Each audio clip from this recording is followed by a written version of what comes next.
एक बार एक साहूकार को बहुत दिनों से एक अजीब से बेचैन हो रही थी। एक रात को उन्हें नींद नहीं आ रही थी तो वह टहलने निकल गए। वह एक पार्क में पहुंचकर एक बेंच पर बैठ गए। तभी एक कुत्ता उनकी चप्पल उठाकर ले गया और वह उसके पीछे पीछे भागे। वह कुत्ता उनकी चप्पल मंदिर की सीढ़ियों पर छोड़कर वहां से भाग गया। सेठ जी जैसे ही चप्पल पहनने लगे, उनके कानों में से किसी के रोने की आवाज आई। मंदिर के कपाट बंद थे और एक व्यक्ति मंदिर की सीढ़ियों पर बैठकर ईश्वर से प्रार्थना कर रहा था कि प्रभु, इस अजनबी शहर में मेरा आपके सिवाय आसरा नहीं है। मेरी पत्नी अस्पताल में दाखिल है और मुझे उसके इलाज के लिए पैसों की जरूरत है। इसलिए प्रभु, कुछ ऐसा करे कि मेरी पत्नी के इलाज के लिए पैसों का प्रबंध हो जाए।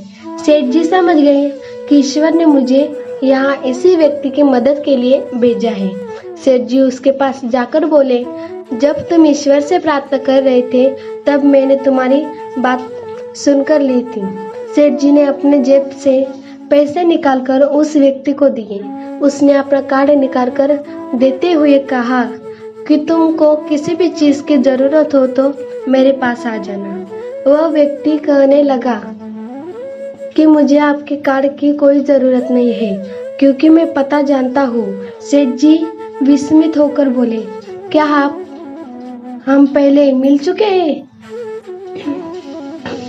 वह व्यक्ति बोला कि मैं आपकी बात नहीं कर रहा, मैं कह रहा। सेठ ने पूछा, फिर तुम किसके पते के बात कर रहे हो?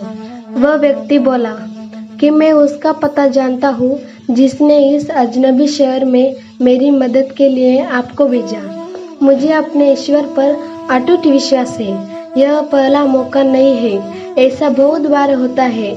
जब भी मुझे कुछ चाहिए होता है मैं उसकी शरण में आ जाता हूँ। वह अविश्वसनीय रूप से हर बार किसी न किसी तरह मेरे कार्य संपूर्ण कर देता है। उसका ईश्वर के प्रति अटूट विश्वास देखकर सेठ जी के आंखों में आंसू आ गए।